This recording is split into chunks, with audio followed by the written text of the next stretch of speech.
you're like how I used to be and you have an irrational fear of stepping away from your business, going on holiday, or just taking some time off because you're afraid that the moment you do that, everything's going to come crumbling down. In this video, my goal is to encourage you to take that time off, and it's also going to be my way of telling you that if things do crumble while you're away, it'll be the best thing that ever happens for you and for the future of your business. So let's jump right into it.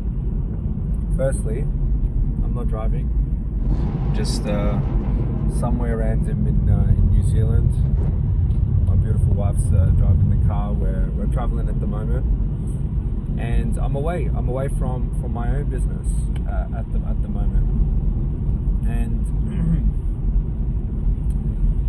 while I was away, I couldn't help but reflect on the fact that, before I left, I employed 3 new full-time staff members, and we did our week of training prior to them starting their work, and this is their first week of work, right? First week of work, and you could imagine all the thoughts that went through my mind of, I wish I was there for them.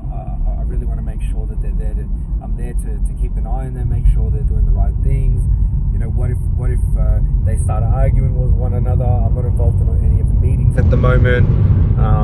I do have someone in charge at the moment who's managing the team, and it's his first time managing the team.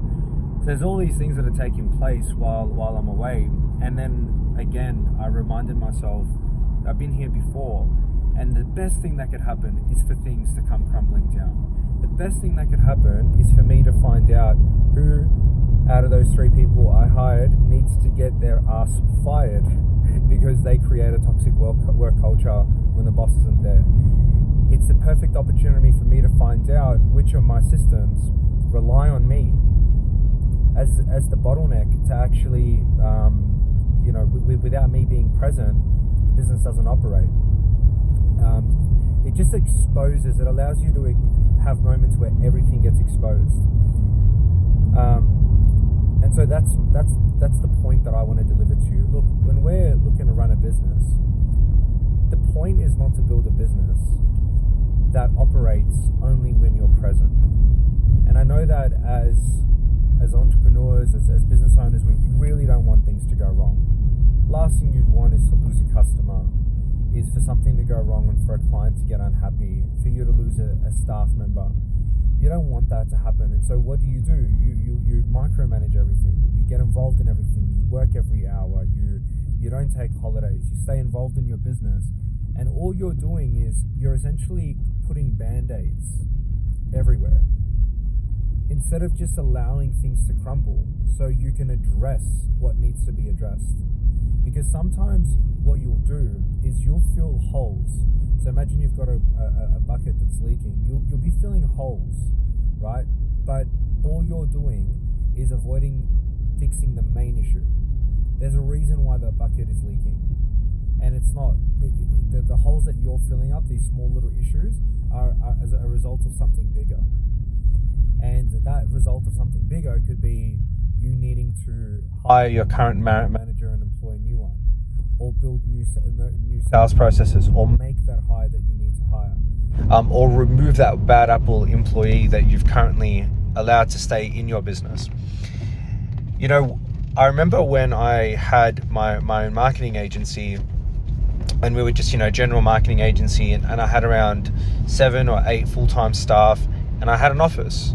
I got an office, nice big office, and I'd seen my dreams come true and was in the office, and I had my team working there.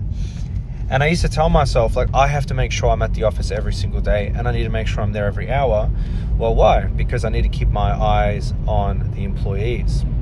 And where I got that actually from was from my dad, funny enough. But my dad's always been employed. He's always worked for someone. And so he's also always worked in jobs where they micromanaged him rather than, and so he would always say, keep an eye on, make sure you keep an eye on them, make sure they're doing their work, right? And, at some point that thought, that idea got drilled into my mind. And so I would always say I need to be present in the office so I can keep an eye on my employees. Now, there was this moment in time where there was a staff member who I received a couple complaints from other employees, and I kind of ignored them a little bit. I was like, I really need someone. I really don't want to let them go. I want to see if I can make it work with them, just because I didn't want to go through the uncomfortable conversation of having to fire them, and just because I didn't want to have to go through the process of finding and hiring someone else. And I was also having some issues with them in as far as their work goes, but I was filling the holes. I was having the meetings with my staff members who were complaining about this person and being like, it's okay, look, let's work something out. That's me putting band-aids, or that's me essentially filling leaks and issues that were created from a source, right? Hopefully that's starting to make sense now. I would constantly have to have meetings with this staff member about their performance, and have to pull them up every time they'd make a mistake about something. Then this one time, I was forced to be away from my office. I couldn't go to the office for a couple of days. And when I came back to the office, I had multiple staff members put in requests to start working from home.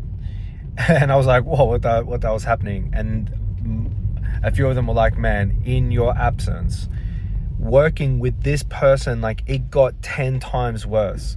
Like, you kept him under control, but in your absence, he was the most negative person in the office. And then they started to tell me about certain things that he was saying. He was talking about how we're not getting paid enough, and he's saying that we should all have a meeting with Leo and get him to pay us more, and he was causing drama, and he was constantly bothering other people, stopping them, having conversations, being disruptive while they're trying to work.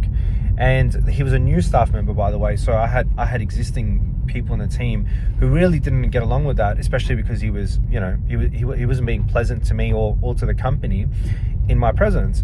And they just put this leave in, and then they told me it just got 10 times worse while you were away. Now, because of what he had said behind my back, and because of the fact that now I have staff members that are, requesting to work from home, it forced me to make the tough decision of letting this person go. And when I let him go, I finally was able to replace him with someone else, and then my business got better. Now I had my employees wanting to come into the office. Now I had less things to do. I didn't have to, all of these issues of having to manage my other staff members and mediate and have meetings with people feeling uncomfortable, and even the issues that were coming from this employee. The new person didn't have any of those problems, and things became better. My business started operating better, which ultimately benefited my customers. But the point of that is that I never would have really understood that unless I stepped away. Be okay with things going wrong in your business, and understand and remember why you're building a business in the first place. If you're building a business that only can operate whilst you're present, where your staff members only behave while you're present, where your team are only motivated to go above and beyond while you're there watching so that they can get some brownie points, then you're building the wrong business, and you're building it in the wrong way. There are things that you need to do to change it. But if you can get to a point where I comfortably feel like my business is at the moment, where I'm away, and I'll come in and kind of get a bit of an end of the day report. I can go into Slack at the end of the day and see what's happened throughout that day.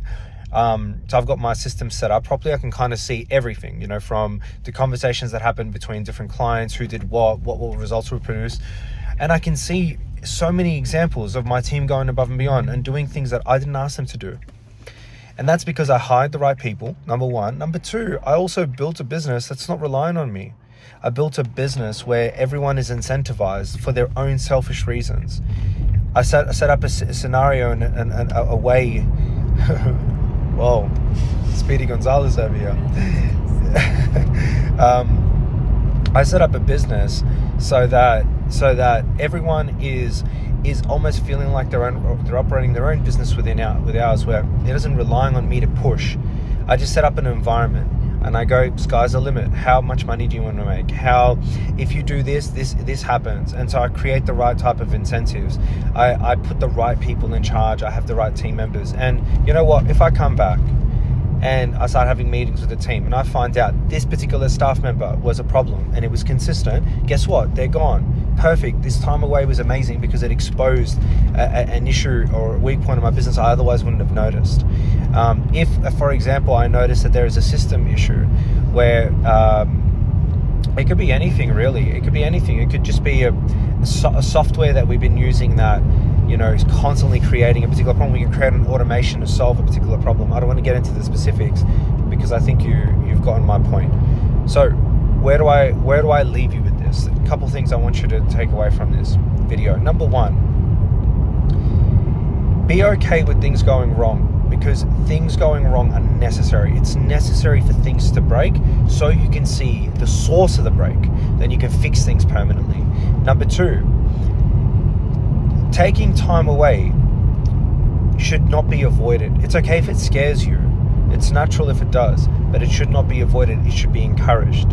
Okay, this obsession of just working 15, 16 hours a day, I was like that, and it's just not productive. You become too blind.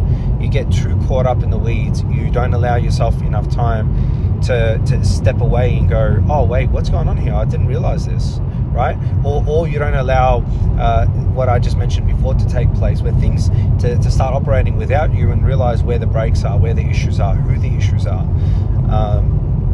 So that's the next thing, is it's okay for things to break. Take that time away. Schedule in, for example, days off, or go on that holiday if you can afford to do so, and step away and be okay with things going wrong, and then quickly come back and fix whatever problems they are by sorting them out at their source. Okay, so that's pretty much it from me. It's just one of those videos that I wish I watched early on in my journey, because I had a hard time getting away and taking holidays. But now I see them as a really, really positive thing and a necessary thing for my business, and so I try to do them regularly. Hope you guys enjoyed that. If you have any questions, feel free to post them down in the comment section below, and don't forget to like and subscribe. I'll see you guys in the next one.